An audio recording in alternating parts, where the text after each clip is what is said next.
দেখেন বিষয়টা যেটা হচ্ছে জাল কাজ জড়িত, জাল কাজ করেছে বা অবৈধভাবে জাল সার্টিফিকেট বানিয়েছে, সেটা তো অন্যায়। এবার মূল বিষয়টা হচ্ছে তৃণমূল বলে আপনারা একটা বারবার বলছেন যে আমাদের ভোট প্রচার করছেন নাকি, আমি এটাই মনে লাগছে যে তৃণমূল বলে এখানটা কোনো কিছু না। আজকে স্বামী স্ত্রী নিজের সেই বইয়ের দায়িত্ব নেওয়া যায় না। তার আমার নেত্রী ছিল, আগে ব্লক সভাপতি ছিল এবং মহিলা জেলা সাধারণ সম্পাদিকা ছিলেন, এখন উনি নেই। কিন্তু উনার ছেলে কি করছে সেটা তো দায়িত্ব উনার না বা দলের না। কেউ যদি অন্যায় করে থাকে সেটা অন্যায়, মানে আমরা অন্যায়কে বলি, আমরা তার সাপোর্টে যাচ্ছি না। আমরা জোর গলায় বলতে পারি কেউ যদি অন্যায় তদন্ত সাপেক্ষে অন্যায় প্রমাণিত হয়, আইন যেটা প্রশাসনিক ব্যবস্থা নিবে, পুলিশের প্রতি আমাদের ভরসা আছে। প্রুফ এসছে এবং বিরুদ্ধে এফআইআর হয়েছে। দার্জিলিং পুলিশ পুরো তদন্ত করছে এই বিষয়ে, যা যা ব্যবস্থা নেওয়া সেটা পুলিশ প্রশাসন থেকে পুরো ব্যবস্থা নেওয়া।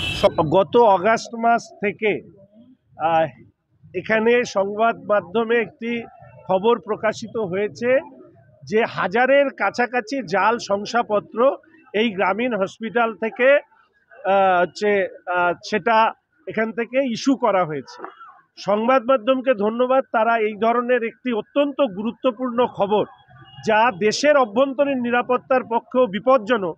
কারণ অভিযোগ উঠেছে প্রতিবেশী রাষ্ট্র থেকেও, এমনকি এই অঞ্চলের বাইরের লোকরাও এখান থেকে এই ধরনের শংসাপত্র বানিয়েছেন।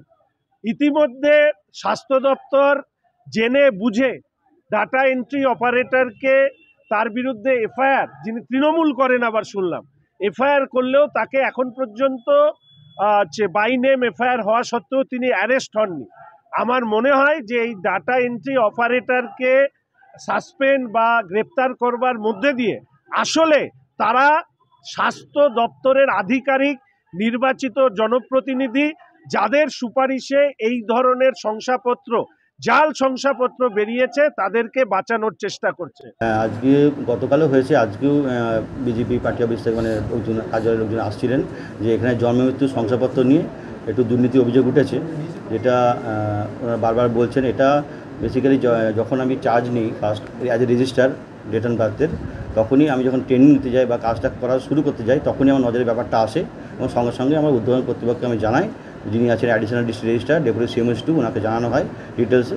উনি CMS স্যারকে জানান এবং পুরো ব্যাপারটা ওটা ওনারা স্বাস্থ্যভবনকে ইনফর্ম করেন যে SBHI ডিরেক্টর আছে ওনাকে। সেখান থেকে ফার্দার যা প্রসেস হবে সেই ওয়েট করেছিলাম আমরা।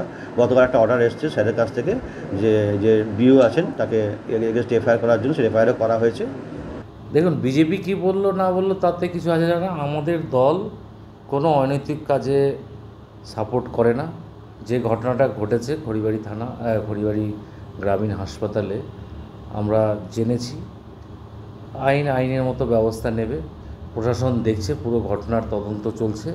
পেপারে তো পরশুদিন এসছে বা আপনাদের সংবাদ মাধ্যমে এসছে। আমরা তার আগের থেকে এটার ইনকোয়ারি চলছে এবং যারা যারা এটার সঙ্গে যুক্ত আছে তাদের প্রত্যেককেই কঠিন থেকে কঠিন শাস্তি হবে।